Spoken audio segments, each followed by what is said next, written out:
सबको मेरा नमस्ते, प्रणाम, अस्सलाम वालेकुम। कैसे हैं आप लोग? उम्मीद करती हूँ हमेशा की तरह बहुत ही अच्छे होंगे। आप सबका स्वागत है आपके अपने जनता पॉडकास्टिंग में। तो आज आपको मैं रूबरू कराने वाली हूँ हमारे फाजिल नगर के लाल, जिन्हें आप कह सकते हैं, और ये सुप्रीम कोर्ट में वकील भी हैं और कांग्रेस के बहुत ही कह सकते हैं जुझारू नेता के तौर पे इनको आप आइडेंटिफाई कर सकते हैं।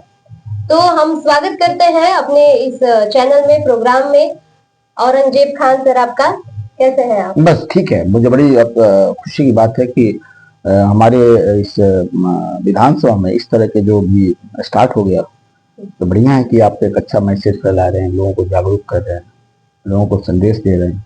तो इससे खुशी की क्या बात हो सकती है, खासकर हमारे लिए। बहुत ही अच्छा, बहुत आपसे मिलकर हमें भी बहुत अच्छा लग रहा है। सर, आपसे मेरा पहला प्रश्न ये रहेगा कि आप सुप्रीम कोर्ट में वकील के तौर पे भी हैं और कांग्रेस के हमेशा चर्चित नेता भी हैं फाजिलनगर विधानसभा से। तो हमें ये बताइए कि ये दोनों अलग, जैसे आप एडवोकेट भी हैं, इधर पॉलिटिक्स में भी है, तो आपका जो स्टार्टिंग स्टेज था करियर का, वो किस क्षेत्र में था? क्या आपका राजनीति ही सपना था या फिर एक वकील बनना आपका सपना था? देखिए, आप तो बड़ी गहराई में जा चुकी हैं, लेकिन मैं चाहता हूं कि जनता, जब आप पॉडकास्ट कर रहे हैं और जनता के बीच में हम हैं, तो सबसे पहले जनता को जो है मैं प्रणाम करना चाहते हैं, नमस्कार और आदाब करना चाहते हैं, क्योंकि हम आपके बेटा, आपके भाई हैं और आपके बीच में है, तो आप हमसे कभी भी चाहें तो रूबरू कर सकते हैं और कांटेक्ट कर सकते हैं। खैर, देखिए, मैं एक मध्यम फैमिली से हम लोग आते हैं जी। मिडिल फैमिली जो होता है, आप जानते हैं कि मिडिल फैमिली अप डाउन कैसे होते रहता है। तो हमने सबसे पहले पहले मैं यूपीएससी की तैयारी करने वाला हूँ, IAS IPS का। फाइनली सिलेक्शन ना होने के बाद हम लोग दिल्ली यूनिवर्सिटी से स्टडी किया और वहां से करने के बाद लॉ वगैरह करने के बाद फिर प्रैक्टिस में आदमी आया। और प्रैक्टिस के साथ साथ बहुत दिनों से आदमी NSY से जुड़ा रहा। NSY से जुड़ा, फिर उसके बाद यूथ कांग्रेस से जुड़ा, यूथ के बाद से मेन कांग्रेस में आया। कांग्रेस पार्टी में हम नेशनल कोऑर्डिनेटर रहे, कांग्रेस पार्टी में हम जो है हरियाणा का प्रभारी रहे, और भी कई स्टेट का प्रभारी रहा, और भी बहुत सारे इलेक्शन में हमें काम करने का मौका मिला। बाद में मुझे जो है कुछ लोगों ने कहा कि आप जो है फाजिलनगर से आप जो, क्योंकि जो भी एक पॉलिटिशियन जो होता है उसका एक लक्ष्य होता है। उसका लक्ष्य होता है कि हम अपने लोगों के लिए कुछ करें, अपने जनमानस के लिए कुछ करें, लोगों के बीच में जाकर कुछ ना कुछ करने का उसका लक्ष्य होता है। क्योंकि और खासकर जो अपने क्षेत्र में आना चाहता है, क्योंकि अपने क्षेत्र में जब आप आते हो, अपने लोगों से जब मिलते हो, बड़ों छोटों से जो मिलते हो, तो कोई सलाम करता है, किसी को आप सलाम करते हो, किसी को आप नमस्कार प्रणाम करते हो, और कोई आपको करता है, तो आपको लगता है कि आपकी जिंदगी जो है पूरी हो गई। तो ये शौक मुझे भी हुआ कि मुझे अपने क्षेत्र में जाना चाहिए। फिर हमारी माननीय प्रियंका गांधी जी जो है उत्तर प्रदेश, वो जनरल सेक्रेटरी बनी उत्तर प्रदेश, उनका प्रभार मिला और लगा कि उत्तर प्रदेश में एक नया बिहार आ गया। उत्तर प्रदेश एक विकास की तरफ मुख करने वाला है। उत्तर प्रदेश जो पहले का जो उत्तर प्रदेश है, एक नई इंदिरा आ गई है, और उत्तर प्रदेश के जनमानस जो, उनको वो भीड़ जो दिखाई देती थी उनके बीच में चलने के लिए, तो हम सभी लोग जो जहां था, उनको लगा कि अब हमारा वो दिन आ गया है कि हमें अपने नेता के साथ, खासकर माननीय प्रियंका गांधी जी के साथ मिल के जो है उनके विचारों को पब्लिक के बीच में हम फैलाएंगे। उनकी जो सोच है कि कैसे विकास हो, कैसे महिलाओं का जो है उत्थान हो, किस तरह बच्चों का उत्थान हो, किस तरह रोजगार का सृजन हो, किस तरह क्षेत्र में जो है अच्छे एजुकेशन का जो है उसका विद्यालय से लेकर महाविद्यालय उसका खोला जाए, किस तरह रोडवेज बने, किस तरह आप देखे हो कि मैं लड़की हूं, मैं लड़ सकती हूँ, कि उद्बोधन उन्होंने किया। ये सब देखने के बाद से लगा कि सच में यही अब दिन है अपने लोगों के लिए कुछ करने का। और जब ये समय जब वो हुआ, तो हम सभी लोग तो पहले तो लगे हुए थे यहाँ पे, और उसके बाद कूद पड़े। जो पहले पैसिव थे थोड़ा सा एक्टिव हो गए कि अब हमें आ गया है कि अब तर्कस से जो अपने तीर निकालो और उसको चलाओ। और खासकर ये बीजेपी के जो आप देख ही रही हैं कि जो खासकर जो क्षेत्र में जैसे क्षेत्रवाद है, उसके साथ साथ जो है हिंदू मुस्लिम है, सिख ईसाई है, मंदिर मस्जिद है, कोई विकास की बात नहीं होती है, कोई कुछ बात नहीं होती। तो हमें लगा कि अब हम लोग चल के हम विकास की बात करेंगे अपनों से, लोग मेरी बातों को सुनेंगे और उसमें बदलाव आएगा, और हम भी अमेरिका और खासकर जो यूरोपियन कंट्री बाकी जैसे हमारे भी लोग उस तरह का मूव करेंगे। और हुआ भी, मैं आपसे बता रहा हूँ। जब हम आए लोगों से जब मिलना स्टार्ट किए, लोगों ने कहा कि ब्राह्मण समाज के लोग, बाकी और समाज के लोग कांग्रेस के साथ नहीं जुड़े। लेकिन मुझे भी लगा ऐसा, लेकिन जब मैं आया तो देखा कि नहीं, ऐसी नहीं, सच्चाई तो कुछ और है। जितने बुजुर्ग थे, जितने युवा थे, जितने और भी लोग थे, कांग्रेस से जहां भी जाओ वहां पे बात करते थे। किसके बारे में? इंदिरा जी के बारे में बात करते थे। वो बात करते थे राजीव गांधी जी के बारे में बात करते थे। वो बात करते थे माननीय सोनिया जी के बारे में बात करते थे। राहुल गांधी की जो वो मेहनत को, उनकी सोच के बारे में बात करते थे। प्रियंका गांधी जी के बारे में बात करते थे और बोलते थे कि आप जो है एक नई इंदिरा के साथ आप जुड़ के काम कर रहे हैं। बड़ी खुशी मिलती थी कि हम जो कहाँ पे आ गए। बहुत अच्छा जवाब आपका। अगला प्रश्न मैं आपसे ये करना चाहूंगी कि जैसे आप एक वकील के तौर पे भी हैं, एक्टिव हमेशा, और क्या बोलते हैं, सोशल एक्टिविटीज भी हैं, समाज सेवा भी कर रहे हैं, कांग्रेस के एक अच्छे वरिष्ठ नेता भी हैं। तो अभी आपने एक बात बोला महिलाओं के उत्थान को लेकर। तो आज के टाइम में, आज के दौर में आप देख रहे हैं किस प्रकार से महिलाओं का शोषण किया जा रहा है, चाहे वो शारीरिक तौर पे हो या मानसिक तौर पे हो। केसेस आपके पास आते होंगे कोर्ट में किस तरह महिलाओं, तो ये दोनों चीज थोड़ा सा आप हमें ये एक्सप्लेन करिए, किस तरीके से महिलाओं का उत्थान किया जाए जब ऐसी कंडीशन हो चुकी है हमारे समाज की। देखिए, आप जब देखेंगे, आप कुरान से लेके, पुराण से लेके, गीता, जिसमें भी आप जाए, वहां पे सबसे पहले बात होती है महिला की बात नहीं होती है ना। आप आते हो आदम हवा की बात होती है, इस्लाम में आते हो आप, इसलिए जब इसमें आते हो तो मनु और बाकी की बात होती है। तो बात आती है कि महिलाओं की बात होती है कि महिला हमारी जननी है। जब यहाँ पे आते हो तो भारत देश में भारत माता की बात आती है। आप धर्म में जाते हो तो दुर्गा की बात होती है। आप बाकी और नीचे जाते हो तो सीता की बात होती है, माता की बात होती है, माँ लक्ष्मी की बात होती है, पार्वती की बात होती है। तो देखो, विश्व की हटा दो, आप अपने देश में देखो कि एक महिला को किस किस नामों से उद्बोध किया जा रहा है। दुर्गा, शक्ति के रूप दिया जा रहा है। लक्ष्मी, लक्ष्मी का मतलब उसमें धन की बात की जा रही है। माता सीता की बात की जा रही है ना। तो महिलाओं की आदर और सत्कार को आप देख सकते हो जी। महिलाओं के बारे में सोच देख सकते हो, और उस सोच को किसने पिरोया? आप देखो, इंदिरा जी को देखो, आयरन लेडी के रूप में आई और उन्होंने जो है अमेरिकी प्रेसिडेंट को जो है दरकिनार करते हुए उन्होंने बांग्लादेश को बनाया। कहा कि मैं तुम्हारी बात सुनने वाली नहीं। और उनको किसका नाम दिया गया, घोषित किया गया? आयरन लेडी का नाम दिया गया। तो वो कौन थी? महिला ही तो थी, बिल्कुल महिला थी। उसके साथ साथ आप देखो कि आगे आप जाते हो, आप देखो इस देश में भी फातिमा जो थी, फातिमा शेख, जो एजुकेशन की बात में आती है, उसके बारे में उन्होंने की। तो मेरा कहना यह है कि महिला को आजादी होनी चाहिए, इंडिपेंडेंट होनी चाहिए। महिला ये कब होगी? जब वो पढ़ेगी, जब वो लिखेगी, जब वो समझेगी, समाज को समझाएगी, अपने घर को समझाएगी। गांधी जी कहते थे कि जिस भी इंसान में अगर आधा महिला का रूप अगर हो जाता है, समझिए इन बात को, वो इंसान मुकम्मल हो जाता है। यानी उसके अंदर ये भावना हो जाए कि घर को, गृहस्थी को हम कैसे चलाते हैं, अपने बच्चों को कैसे पालन पोषण करते हैं, अपने पति को कैसे कंट्रोल करते हैं, समाज को कैसे कंट्रोल करते हैं, इस ताना बुना के साथ साथ जो अपने आप को कैसे ऊपर लेके जाते हैं। तो बात क्या आती है?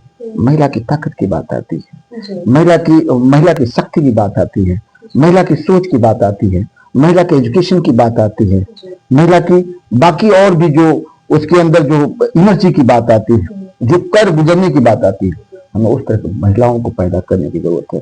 इसके लिए हमें जो पंचायत लेवल से महिलाओं को ज्यादा उनको लड़ाने की जरूरत है, उनको सशक्त करने की जरूरत है कि जो लड़े और लड़के समाज में बताए कि देखो मैं महिला हूँ और मैं कुछ करने आई हूँ, और समाज में तो गवर्नमेंट तमाम तरीके की मुहिमें भी चला रही है, महिला सशक्तिकरण पे कार्य हो रहा है। लेकिन मेरा सवाल ये है कि छोटे स्तर से अगर हम महिलाओं को देखें, जैसे मध्यम परिवार से हम हैं, हमारे परिवार से अगर कोई लड़की निकल के आती है, अगर मैं राजनीति की बात करूं कि वो आ रही है कि नहीं हमें राजनीति में जाना है, तो बहुत ही गंदे प्रकार से जो पुरुष समाज होता है यहाँ पे उसको देखता है, अनेक प्रकार की टीका टिप्पणी उसके ऊपर शुरू हो जाती है। तो ये सारी चीजें उसको कहीं ना कहीं बाधित कर देती है। ये क्या है? आप देखो, इसकी बात है, सबसे पहले अगर जो बात की आप पंचायत की बात करती है, जहां पे महिलाओं का आरक्षण की बात करती है, 33% की किसने किया? राजीव गांधी ने किया।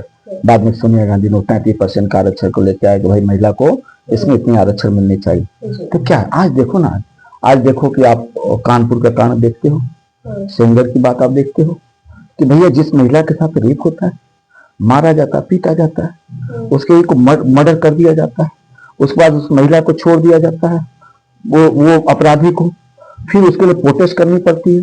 तो बात आती है कि सरकार जो होगी वो सरकार सशक्त अगर होगी, सरकार अगर न्याय पे चलने वाली होगी, सरकार जो अगर न्यायालय की बात को सुनने वाली होगी, अगर शिक्षा की बात करेगी, अगर रोजगार की बात करेगी, सबकी बात करेगी, तो महिला की सबसे पहले बात करेगी।